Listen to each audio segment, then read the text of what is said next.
sur le sujet. Alors, la science a-t-elle éliminé Dieu? Je suis conscient aussi que parmi nous, il y a des personnes qui connaissent très bien la science, qui sont dedans, qui sont très familiers, et d'autres pour qui la science est peut-être quelque chose d'un petit peu abstrait, d'un petit peu lointain. Même chose sur la foi chrétienne, peut-être que certains sont très familiers de la foi chrétienne et d'autres moins. Et certains sont peut-être très convaincus de la foi chrétienne et d'autres se posent un peu la question et d'autres pensent que finalement c'est franchement assez ridicule. Mais si vous avez eu l'ouverture d'esprit de venir ce soir, merci d'avoir fait ce pas. Alors, je vais essayer d'être accessible pour tous. Donc s'il y a des choses où vous dites que j'explique et que je n'avais pas besoin d'expliquer, c'est peut-être que je pense à d'autres parties du public que vous. Et puis je vais essayer d'être accessible, mais quand même d'aller assez loin pour que ce soit intéressant. Et s'il y a des choses où vous voudriez en savoir plus, eh bien, il y aura le temps des questions ou la discussion autour de l'apéritif. Alors, qu'est-ce que ça peut vouloir dire que la science a éliminé Dieu? J'aime bien ce titre parce qu'on peut le voir de différentes manières. On peut voir comme quand la mafia élimine un témoin gênant. Et je pourrais prendre ma voix de vieil inspecteur de police et vous dire le crime avait été commis avec méthode. La victime, personnalité très connue du grand public, Dieu. L'arme du crime, un matérialisme manié avec rigueur. Le motif, certains pensent à la libération de la race humaine, d'autres pensent à la soif de connaissance. Seul problème, on n'a jamais retrouvé de corps. Ou bien, comme dans une compétition sportive, le grand tournoi pour décider qui a le droit de déterminer le sens de l'existence humaine. Et dans un match, peut-être en demi-finale, la science a mis Dieu KO, Dieu est hors de la course, et à voir qui va remporter le tournoi. Ou finalement, et c'est peut-être la manière la plus pertinente de le voir, éliminer Dieu comme on élimine une hypothèse. Est-ce que Dieu est une hypothèse scientifique parmi d'autres et qu'au final, la science serait éliminée comme une hypothèse non nécessaire, une hypothèse non pertinente, une hypothèse qui n'est pas utile pour comprendre notre monde. Voilà, ça c'était l'introduction un petit peu drôle. Mais alors, de quelle manière et pourquoi est-ce qu'on pourrait penser un peu plus sérieusement que la science élimine Dieu? Est-ce que Dieu sert à expliquer les phénomènes de notre monde et que plus la science explique de choses, moins on a besoin de Dieu finalement? Ou bien on pourrait aussi penser que la science est la seule vraie manière de connaître les choses. On pourrait penser que seule la science décrit des choses qui ont un sens et que du coup, comme la science n'a pas grand-chose à dire sur Dieu, eh bien Dieu n'aurait pas beaucoup de pertinence. Mais attention, si on prend cette approche-là, si on prend l'approche où il n'y a que la science qui a quelque chose de pertinent à nous dire sur quoi que ce soit, peut-être qu'on élimine Dieu, mais on risque d'éliminer bien plus. On risque d'éliminer tout ce qui donne sens à l'existence humaine. Et j'y reviendrai. Alors, quelques buts de cette conférence. Donner quelques rappels sur ce qu'est la science, sur comment elle fonctionne, sur de quoi elle parle. Montrer que la démarche scientifique est possible et même favorisée dans un cadre chrétien. Montrer les dangers d'une approche de la science qui éliminerait Dieu. Et finalement, donner quelques éléments scientifiques qui donnent à penser par rapport à Dieu. Je ne vais pas dire qu'ils prouvent Dieu, parce que je ne pense pas que Dieu se prouve scientifiquement, mais des éléments scientifiques qui sont à prendre en compte dans une réflexion sur Dieu. Alors, c'est quoi la science? Littéralement, le mot science veut dire connaissance. Et à une époque, on pouvait parler de la science théologique pour dire tous les éléments de connaissance qu'on peut avoir sur Dieu. Mais aujourd'hui, on dit science dans un sens un peu plus technique que je vais garder au cours de cette conférence. Et on l'utilise en particulier pour parler de la science occidentale moderne, qui est une démarche pour amener à des connaissances solides. Et cette démarche, idéalement, elle se passe en plusieurs pas. On observe le monde, on voit comment les choses se passent, on repère peut-être certaines régularités, et on essaye d'avoir une démarche inductive, c'est-à-dire à partir de l'observation, on essaye de trouver quelles règles, quelles régularités permettent de bien décrire les observations, quelles règles permettent de reproduire ce qu'on observe pour après en tirer des prévisions. Donc, et cette induction elle conduit à proposer des règles de fonctionnement. Et ensuite, on va vérifier ces règles.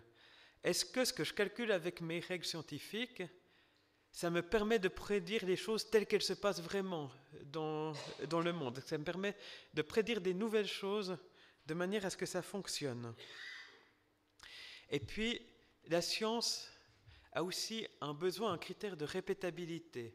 C'est-à-dire, il faut que quelqu'un d'autre puisse répéter des expériences ailleurs, dans un autre lieu, et trouver les mêmes résultats. Il faut que quelqu'un puisse refaire les expériences dans son laboratoire à Tokyo et que ça donne les mêmes résultats qu'on a eu dans le laboratoire à New York ou à Genève. Si j'ai des résultats magnifiques, mais que personne d'autre n'arrive au même, eh ben, ça va pas être crédible sur le plan scientifique. Et puis cette approche de la science, elle s'intéresse à ce qui est matériel, elle s'intéresse à ce qui est impersonnel. Parce que au moment où les choses sont personnelles, c'est-à-dire qu'il y a quelqu'un qui décide. Et quand quelqu'un décide, eh bien, ce n'est pas forcément répétable.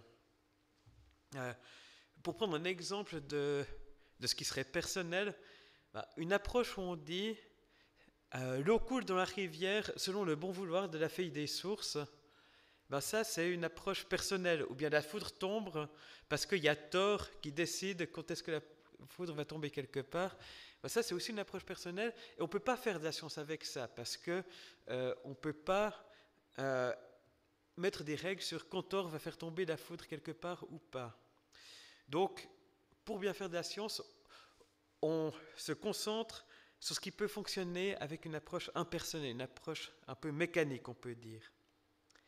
Et puis, on va aussi s'intéresser aux mécanismes, aux processus qui font que les choses se produisent, plutôt qu'au but. On va parler du comment plutôt que du pourquoi. Parce qu'entre autres, le pourquoi, ça implique une idée d'intention. Donc ça indique une personne qui veut quelque chose.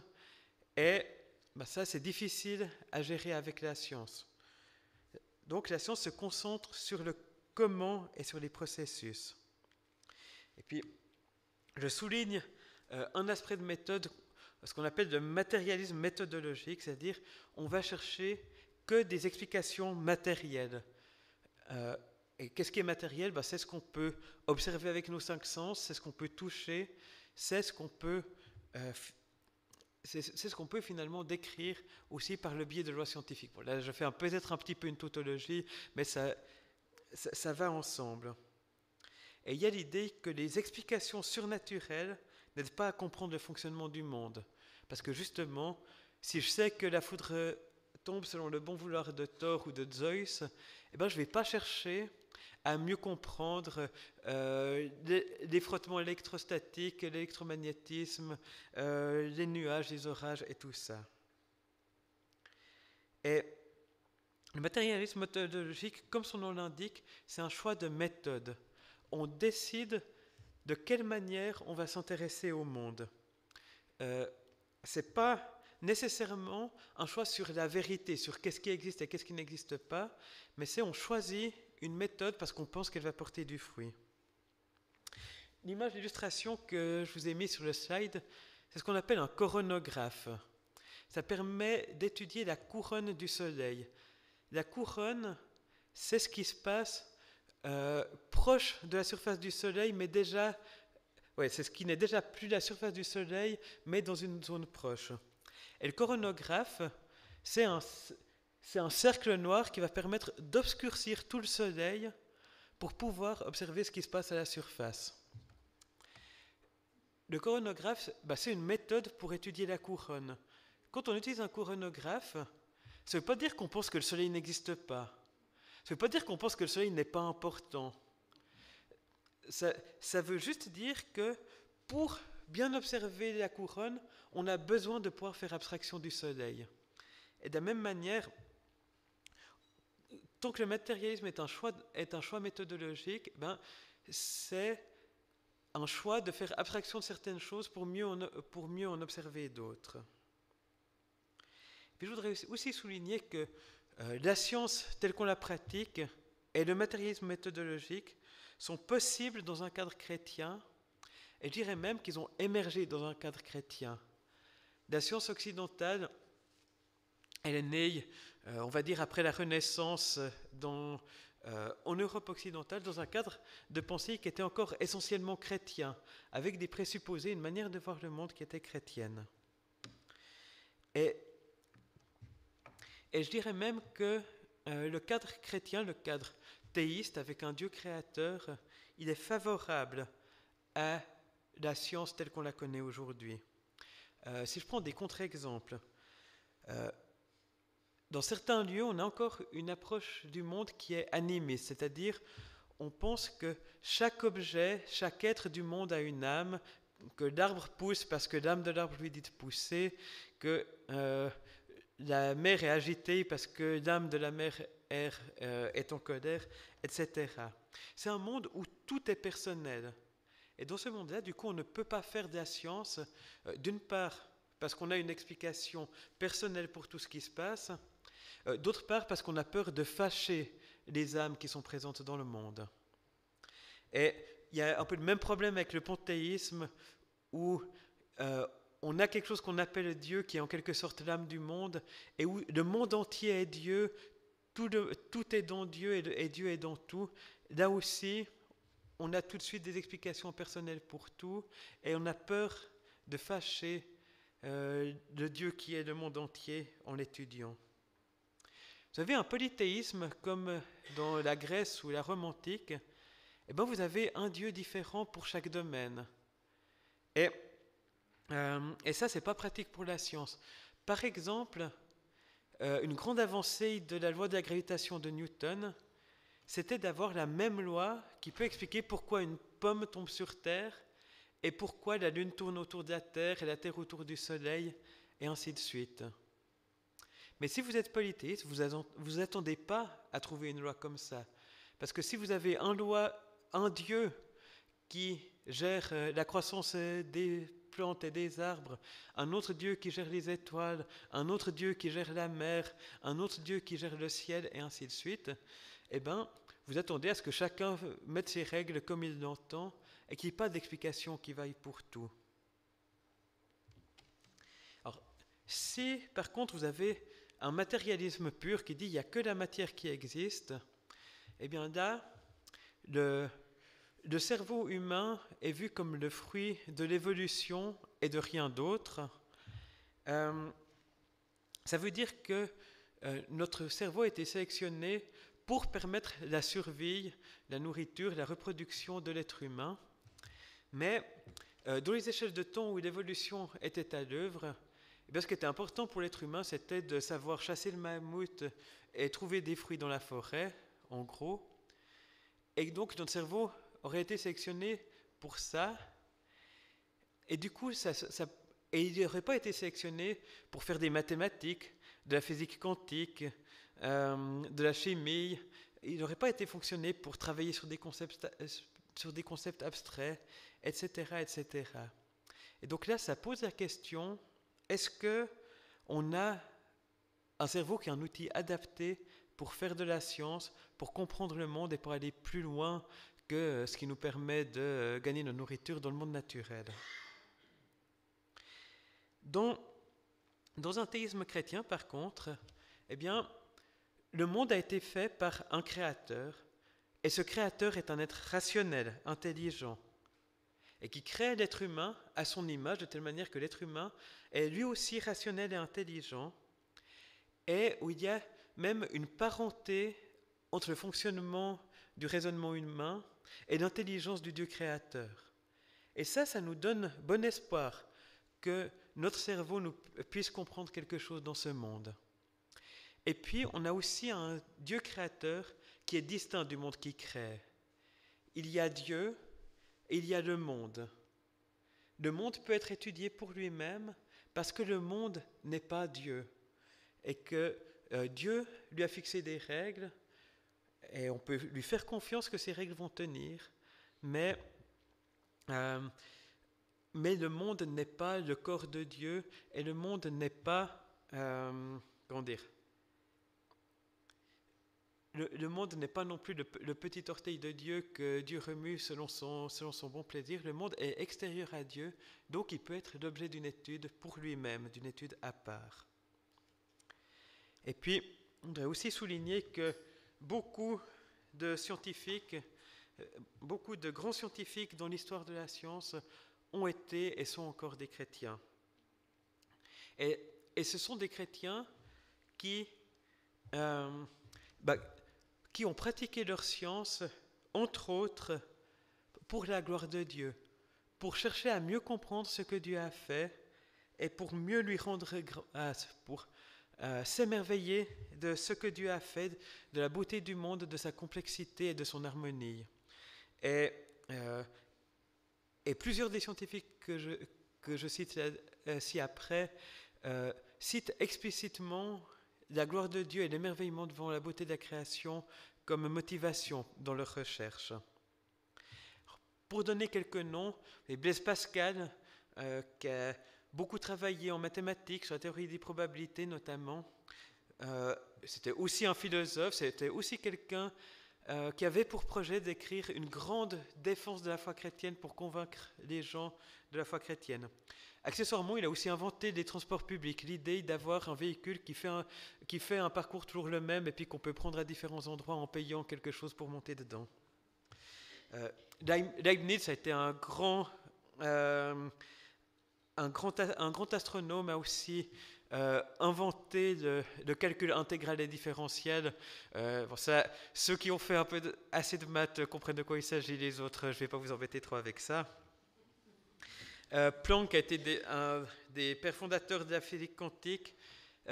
Kepler a été un astronome aussi qui a entre autres trouvé les lois qui nous permettent de comprendre les orbites des différents corps du système solaire.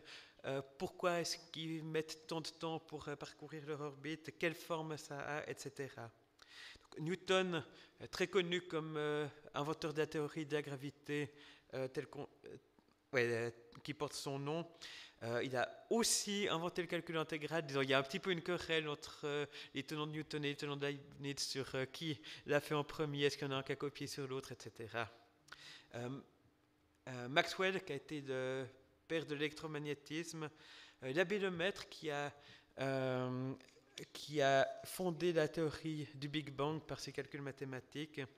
Et puis plus proche de nous, Francis Collins, qui a été le directeur du projet Génome humain, donc de ce projet pour séquencer l'entier du génome humain. Donc toutes ces personnes, des scientifiques de premier plan, étaient aussi des croyants convaincus. Et ça met sérieusement en doute l'idée qu'il y aurait une opposition fondamentale entre la science et la foi, que si on réfléchit comme il faut à la science, on ne peut plus croire en Dieu, ou que si on croit en Dieu, on est forcément trop bête pour faire de la science. Je ne l'ai pas noté sur les slides, je crois que c'est Louis Pasteur qui disait qu'un peu de science éloigne de Dieu, mais beaucoup de science y ramène. Alors, on va maintenant venir à quelques mauvais emplois de la science, à quelques manières de prendre la science qui pourraient viser à éliminer Dieu, mais qui sont problématiques pour diverses raisons. Alors, je vais commencer par parler du matérialisme ontologique. C'est, si vous voulez, le jumeau maléfique du matérialisme méthodologique. Ontologique, c'est ce qui se rapporte à l'être, à ce qui existe. Dans le matérialisme ontologique, on pense que seul ce qui est scientifique est vrai, que seul ce que la science décrit a une existence réelle. Et donc on pense qu'il n'y a que la matière qui existe. Et là, il faut se rendre compte de comment fonctionne la démarche. À la base, au début de la science, on a posé un choix de méthode pour dire, voilà la science, on va étudier la matière. Mais à partir de ce choix de méthode, on tire des conclusions sur la réalité de ce qui existe dans le monde. C'est un peu, on dit, on n'étudie que la matière et on arrive à la conclusion, alors il n'y a que la matière qui existe. Et ça, c'est pas une conclusion logique, c'est pas une exigence de la science, c'est pas une conclusion de la science. C'est un choix philosophique, plus qu'un choix scientifique. Et il faut faire attention parce que ce choix-là, il mène aussi à nier toute notion de but, à nier toute notion de sens et même à nier la notion de personne. Relié à ce problème du matérialisme méthodologique, du matérialisme ontologique, il y a la question du scientisme. Le scientisme, c'est justement l'approche qui dit que finalement la science a réponse à tout, va nous donner réponse à tout. Là, j'ai trouvé une citation assez forte qui exprime bien le scientisme poussé au bout. Un monsieur Félix Dantec qui écrivait, alors il y a plus d'un siècle, « Je crois à l'avenir de la science. Je crois que la science, et la science seule, résoudra toutes les questions qui ont un sens. Je crois qu'elle pénétrera jusqu'aux arcanes de notre vie sentimentale et qu'elle m'expliquera même l'origine et la structure du mysticisme héréditaire antiscientifique qui cohabite chez moi avec le scientisme le plus absolu. Mais je suis convaincu aussi que les hommes se posent bien des questions qui ne signifient rien. Ces questions, la science montrera leur absurdité en n'y répondant pas, ce qui prouvera qu'elle ne comporte pas de réponse. » Ouais. Donc là, c'est vraiment l'approche. S'il y a une question à laquelle la science ne répond pas, c'est que la question est absurde, c'est que la question est dépourvue de sens et d'intérêt. Donc, là aussi, c'est une approche qui oublie pourquoi la science existe et pourquoi on a construit la science. Et puis c'est aussi une approche où finalement, il dit la science pénétrera jusqu'aux arcanes de notre vie sentimentale. C'est une approche qui conduit à réduire tout ce qu'on vit et tout ce qu'on est à des choses que la science peut comprendre, donc finalement à des mécanismes matériels.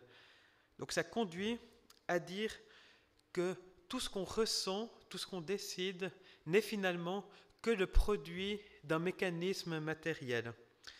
C'est ce que dit aussi, je crois que c'est Francis Crick, qui était un des découvreurs de la structure de l'ADN. L'ADN, donc le code génétique qui contient toutes les informations qui permettent à nos corps de se construire.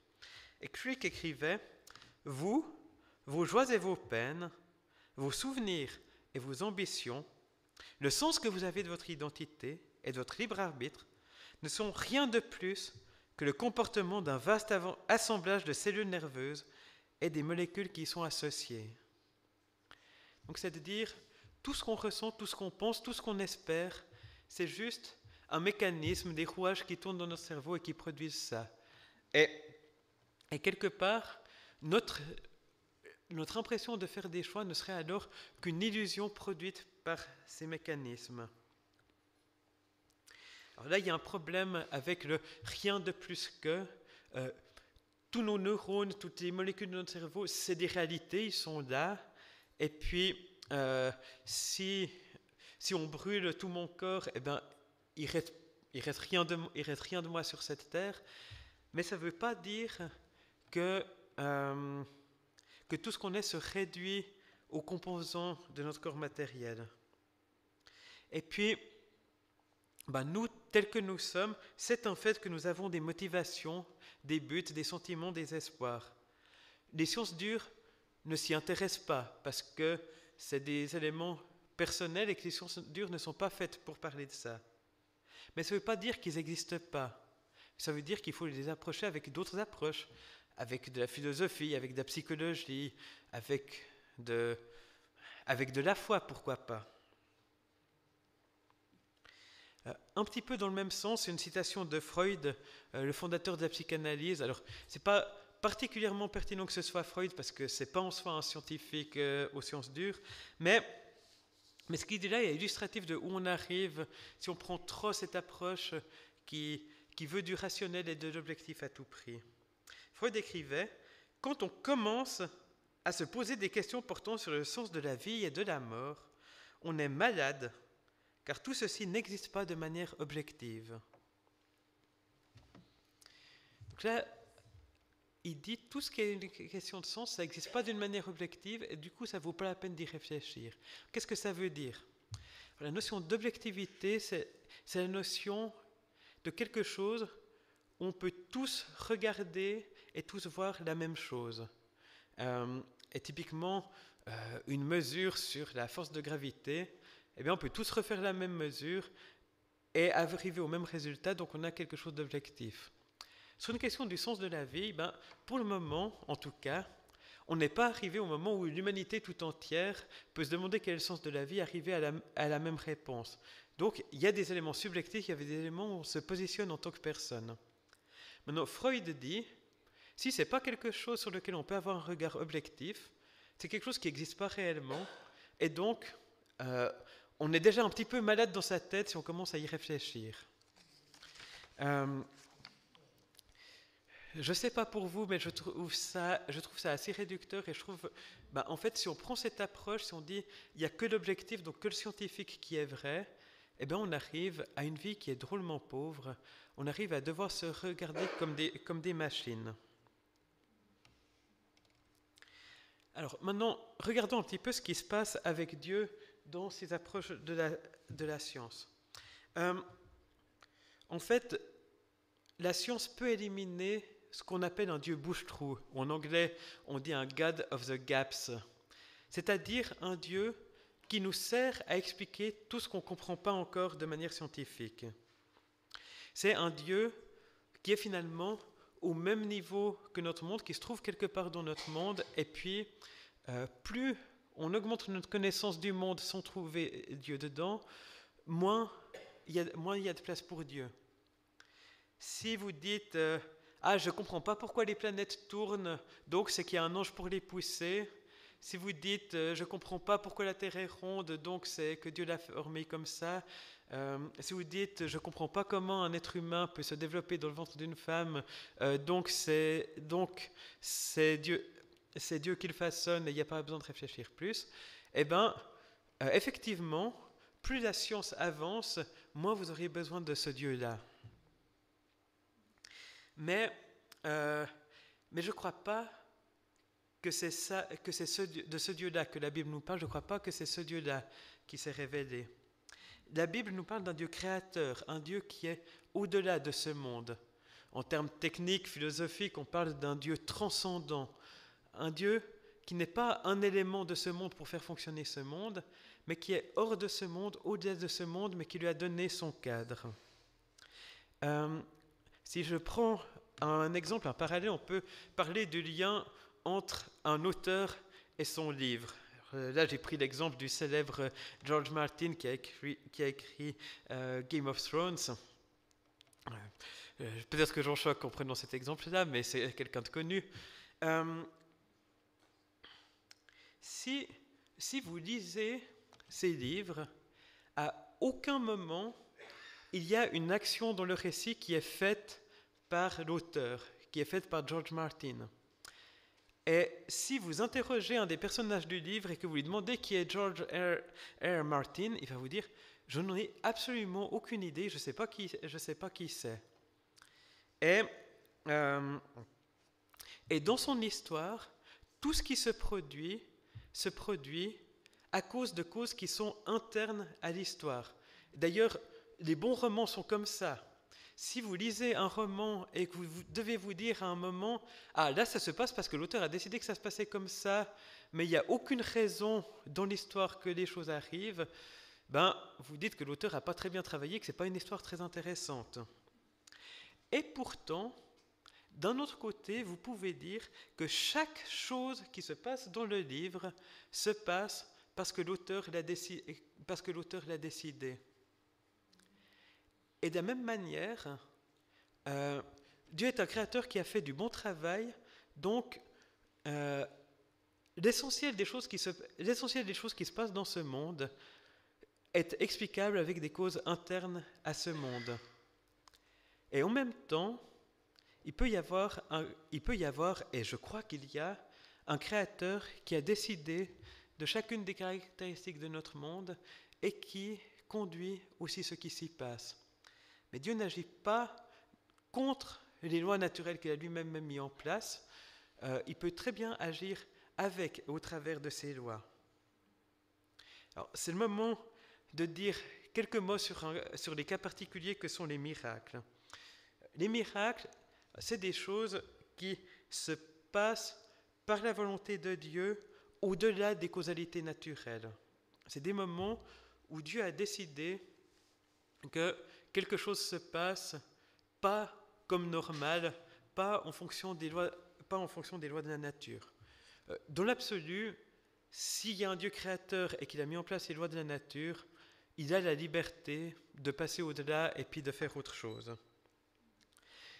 Mais ce qu'il faut noter, c'est que par définition, les miracles ne sont pas répétables. Par définition, c'est des moments où Dieu a choisi d'agir d'une manière qui ne suit pas les règles habituelles, donc ça ne va pas se repasser de la même manière une autre fois. Et si Dieu choisissait de faire des miracles répétables et prévisibles, eh bien, en fait, on pourrait les inclure dans la description scientifique de notre monde. Ça serait simplement une nouvelle loi de la nature. Et d'une certaine manière, on pourrait dire que, par exemple, la naissance d'un enfant est un miracle répétable et prévisible qui s'inscrit dans les lois de la nature telles qu'on les décrit, mais qui, d'une certaine manière, on peut le trouver miraculeux. Mais le principe même du besoin de répétabilité pour la science fait que si la science peut étudier quelque chose, on n'y voit pas un miracle, et que si c'est un miracle, la science ne peut pas l'étudier.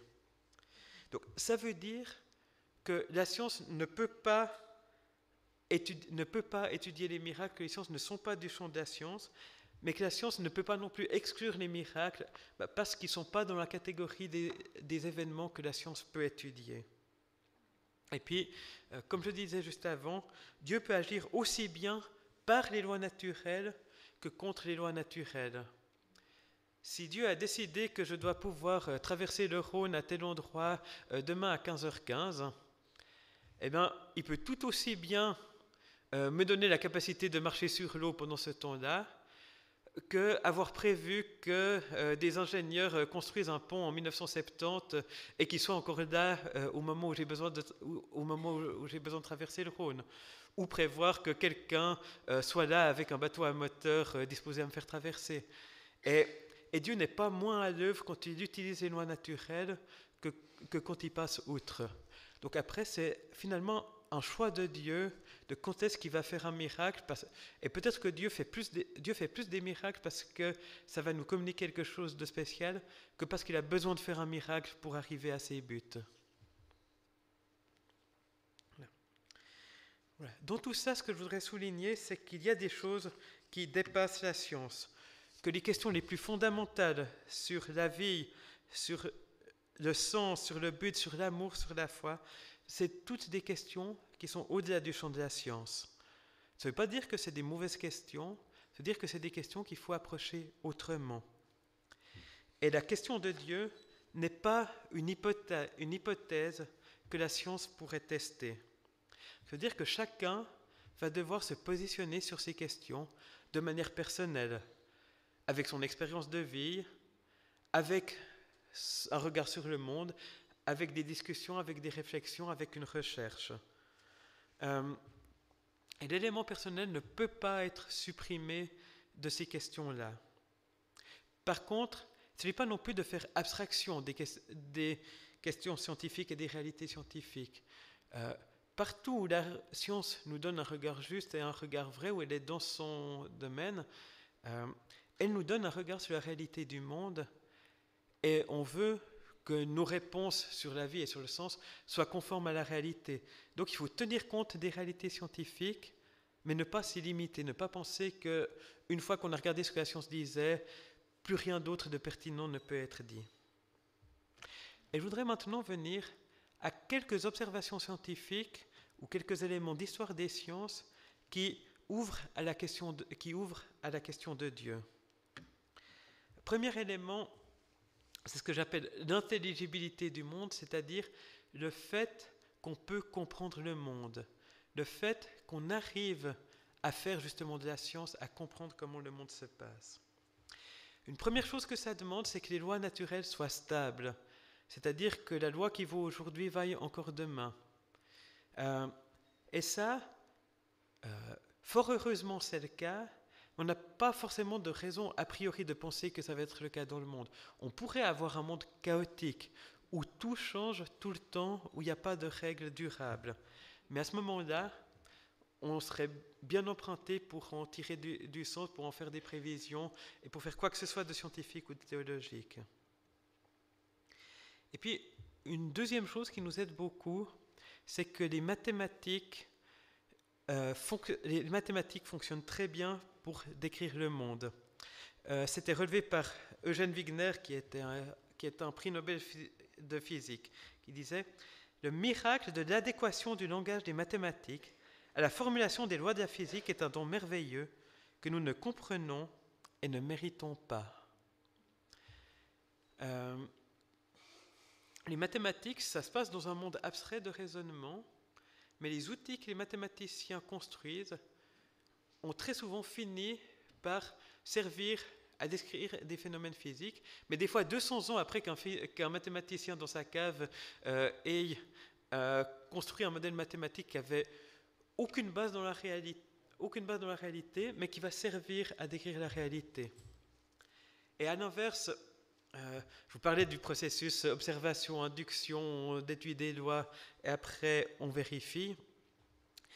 Il y a aussi des moments où la science a avancé d'une autre manière, c'est-à-dire on a observé, on a fait des inductions, on a posé des lois, et puis ces lois sont exprimées en langage mathématique, et après on a fait des maths à partir de ces lois, et on a prédit des choses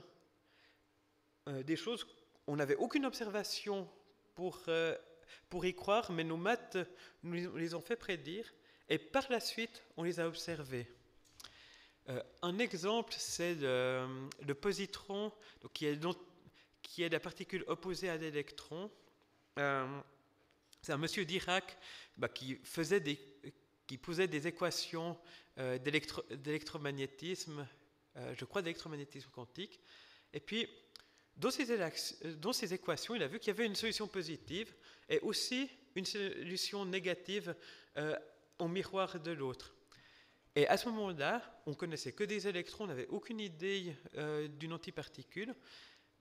Mais au lieu de se dire, là je calcule bien ce qui existe, et puis là je calcule un truc qui n'existe pas, on va oublier ça, il a dit, non, il doit exister un truc qui ressemble à l'électron, mais qui a la charge opposée, qui a la même masse, etc.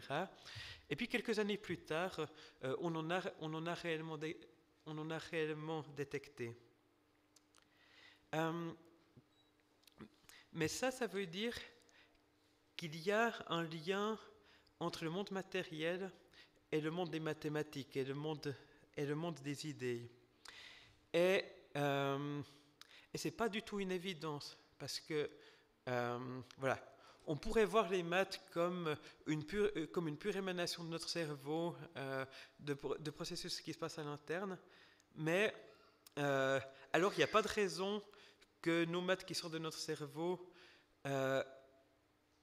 correspondent à quelque chose dans le monde physique. Et puis, on peut voir les maths comme une réalité qui existe dans un monde immatériel, mais là, de nouveau, pourquoi est-ce qu'on peut aller faire une excursion dans ce monde immatériel, faire des prédictions, redescendre sur le monde matériel et trouver que ça concorde? Il y a une question. Mais si le monde a été créé par un Dieu rationnel, alors il a pu se servir des mathématiques comme outil pour construire ce monde. Et puis il y a une parenté entre l'esprit du Créateur et notre esprit. Et donc il y a une logique à ce que les maths marchent aussi bien pour décrire le monde matériel tel qu'il est. Un deuxième élément, c'est sur les origines de l'univers. Alors, il y a toujours la grande question, pourquoi existe-t-il quelque chose plutôt que rien? Pourquoi est-ce que notre monde existe? Parce que si rien n'existe, eh ben, rien ne peut faire que quelque chose se mette à exister. Et par rapport à cette question, de toute façon, il faut dire qu'il y a quelque chose qui existe depuis toujours.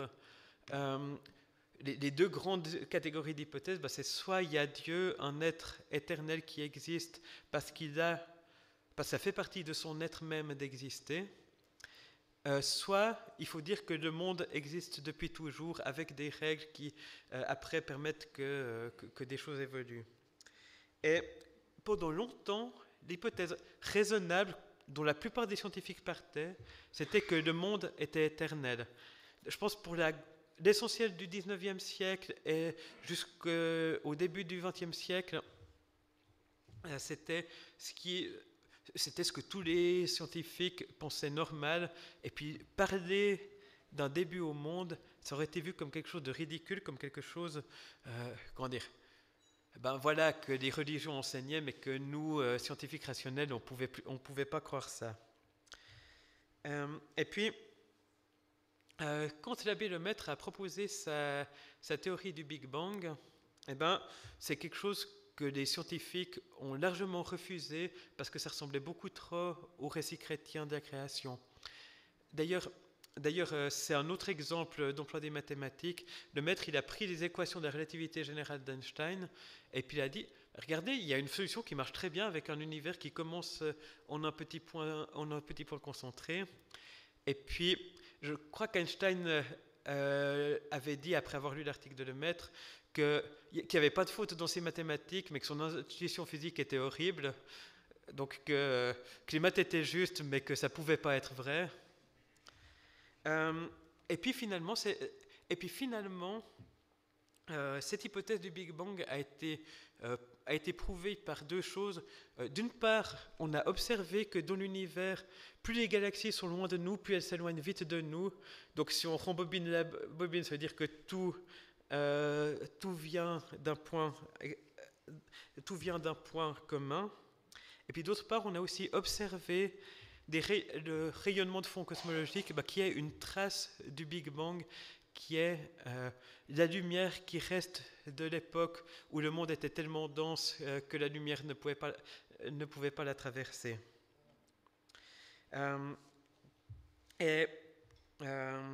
Là, j'ai une citation d'un des découvreurs justement de ce rayonnement de fond cosmologique qui dit « Pour être cohérent avec nos observations, nous devons comprendre que non seulement il y a création de la matière, mais aussi création de l'espace et du temps. Les meilleures données dont nous disposons sont exactement celles que j'aurais pu prédire si je n'avais rien lu d'autre que les 5 livres de Moïse, les psaumes et la Bible. Le Big Bang a été un instant de brusque création à partir de rien. » Voilà. Alors, dans les années 70, à l'époque où il écrit, il dit vraiment c'était à partir de rien. Alors aujourd'hui, il y a beaucoup de spéculations sur est-ce qu'il y avait quelque chose avant le Big Bang, et puis on va y revenir à cause du point suivant. Le point suivant, c'est ce qu'on appelle l'ajustement fin, où on entend souvent parler sous le terme anglais de fine-tuning. La question d'ajustement fin, alors c'est que dans notre monde, dans les lois scientifiques, il y a un bon nombre de valeurs qui semblent un peu arbitraires. Quelle est la masse d'un électron? Quelle est sa charge? Quelle est la proportion entre la force de gravité, la force électromagnétique, la force faible, etc. Donc, c'est des valeurs qui semblent arbitraires, qui pourraient prendre n'importe quelle valeur a priori, mais où on voit que si elles prenaient une valeur un tant soit peu différente de celle qu'elles ont dans notre monde, eh bien, la vie intelligente ne pourrait pas exister. Il y a plein d'exemples, j'en mentionne un ou deux. Alors, un, c'est la constante cosmologique. La constante cosmologique, elle représente une force qui s'oppose à la gravité dans l'univers. Et puis, cette constante cosmologique, ce qui est intéressant, c'est qu'elle est extrêmement petite. Elle est extrêmement petite par rapport à ce qui pourrait la constituer, mais elle n'est pas nulle. Et puis, elle pourrait être un tout petit peu plus grande, et l'univers s'étendrait tellement rapidement qu'il n'y aurait pas le temps, que les étoiles ne pourraient pas se former parce que la matière serait trop diluée, donc il n'y aurait pas rien de plus compliqué que d'hydrogène et d'hélium, donc pas de vie.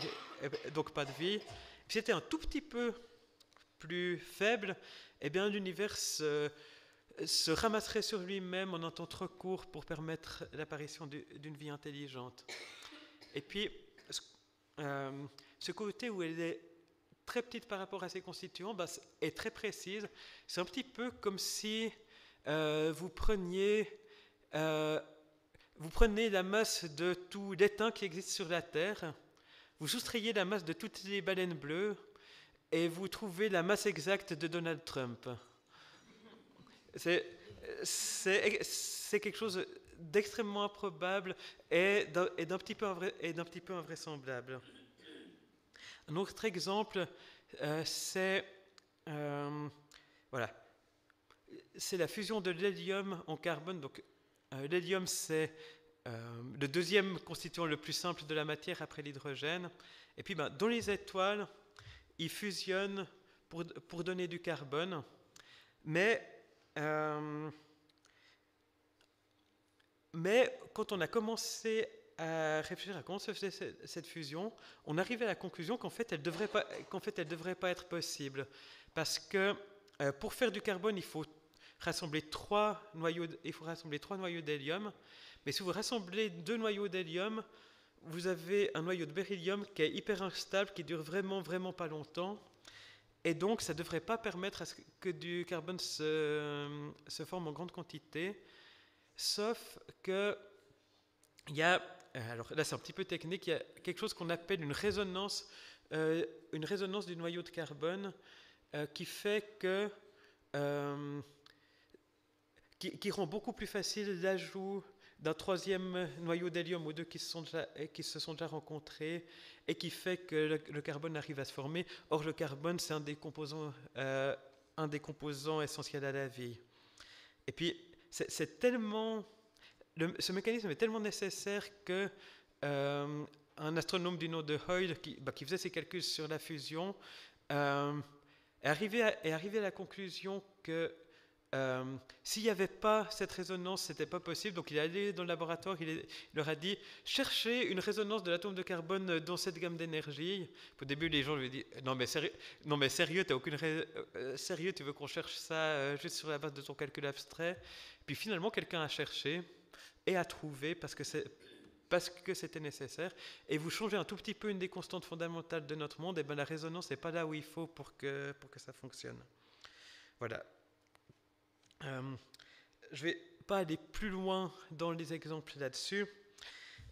Alors, le constat de l'ajustement fin, il est assez largement partagé. Il y a peu de scientifiques qui vous disent « Ouais, non, il n'y a rien de très particulier, on pourrait choisir les valeurs au hasard et ça marcherait quand même. » Du coup, il reste 2 options, enfin, il y a pour le moment 2 options qui sont encore à peu près défendues. Il y a l'option chrétienne, théiste, qui voit un créateur qui a créé ce monde et qui veut y voir émerger des êtres intelligents et personnels, et donc qui a réglé tous les boutons pour que ça soit possible. L'autre option, c'est ce qu'on appelle un multivers, c'est-à-dire qu'il y aurait un mécanisme qui créerait une infinité d'univers avec chacun des caractéristiques différentes, et puis l'immense majorité de ces univers seraient stériles, il n'y aurait pas de vie dedans, mais les univers qui sont observés, c'est ceux qui permettent l'apparition d'un observateur. Donc il y aurait en fait une sélection par le fait que seulement certains permettent un être intelligent pour les regarder. Alors, à souligner, c'est des questions métaphysiques. Le multivers, on n'en a pas et on n'en aura jamais une observation. Donc c'est quelque chose qu'on postule pour expliquer cette question d'ajustement fin, si on n'a pas envie de l'expliquer par un créateur. Et là ça devient du coup un choix philosophique de choisir l'un ou l'autre. Et, comment dire, je pense que le choix sur Dieu doit se faire finalement sur d'autres critères que les critères scientifiques, mais d'un point de vue scientifique, pour le dire comme ça, on n'est pas plus con en pensant à Dieu qu'en pensant au multivers. Le multivers n'est pas une hypothèse plus économique que Dieu pour expliquer ce qu'on observe en termes d'ajustement fin. Donc, on peut se poser la question de Dieu, et ce n'est pas la science qui tranche la question. Alors, en conclusion, j'aimerais dire, d'une part, que la science, franchement, c'est bien. La science, ça marche bien. La science, ça nous a permis de comprendre plein de choses sur notre monde. Ça nous a permis de faire plein de choses très utiles, de la technologie, de la médecine, etc. Donc, surtout, ne sortez pas de cette conférence en croyant que j'ai dit que la science était mauvaise. C'est bien d'en faire, c'est bien qu'il y ait des gens qui en fassent. Des chrétiens peuvent tout à fait en faire et le font encore et peuvent le faire avec joie. Alors par contre, il faut faire un peu attention quand la science ou quand des scientifiques dépassent leur domaine de compétence, dépassent ce pourquoi la science a été faite. Quand un scientifique vient sur des questions métaphysiques, sur des questions philosophiques, il a le droit d'avoir une opinion. Mais il a le droit d'avoir une opinion autant que n'importe qui d'autre. Quand un scientifique vous dit tout ne vient que du hasard et la vie est dépourvue de sens, c'est une opinion qu'il peut avoir, mais ce n'est pas une affirmation scientifique. Ce n'est pas une affirmation où il peut faire valoir sa crédibilité de scientifique. Et puis, comme j'ai souligné en dernière partie, il y a des éléments qui suggèrent un créateur intelligent, un créateur qui est intéressé à ce qu'il existe des êtres intelligents dans ce monde, et qui suggère aussi une parenté entre notre esprit et l'esprit de Dieu. Et une question qu'on peut se poser, c'est s'il y a un être intelligent et personnel qui a voulu des êtres intelligents et personnels, est-ce que c'est parce qu'il veut une relation ? Parce que finalement, une des caractéristiques des êtres personnels, c'est de pouvoir être en relation. Et la réponse de la foi chrétienne, c'est que oui, Dieu nous a créés à son image pour qu'on puisse être en relation avec lui, pour qu'on puisse le connaître. Il y a certains indices sur Dieu qu'on peut trouver en observant notre monde. Et la Bible dit que les perfections invisibles de Dieu se voient bien si on observe notre monde, si on veut bien y prêter attention et y être ouvert. Mais pour le connaître réellement, pour être en relation avec lui, eh bien, il a fallu que Dieu se révèle, que Dieu prenne l'initiative de dire qui il est et comment il est.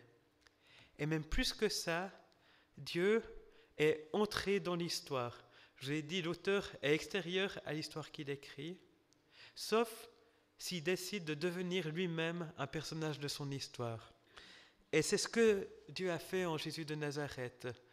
Dieu a pris place dans notre monde matériel, a pris place dans notre existence humaine pour pouvoir se faire connaître à nous, pour qu'on puisse être en relation avec lui.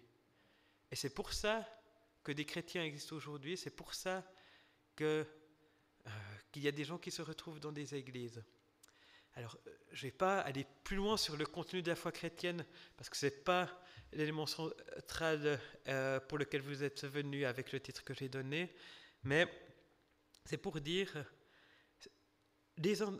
qu'on a un Dieu qui veut des êtres personnels dans ce monde, eh bien, ils peuvent nous inciter à chercher plus loin, et à chercher la relation avec ce Dieu. Et c'est ce à quoi j'aimerais inviter chacun. Je vous remercie d'être venu ou de regarder sur votre ordinateur. Merci pour votre écoute. On va prendre maintenant un peu de temps pour des questions. Donc, je pense que vous pouvez lever la main pour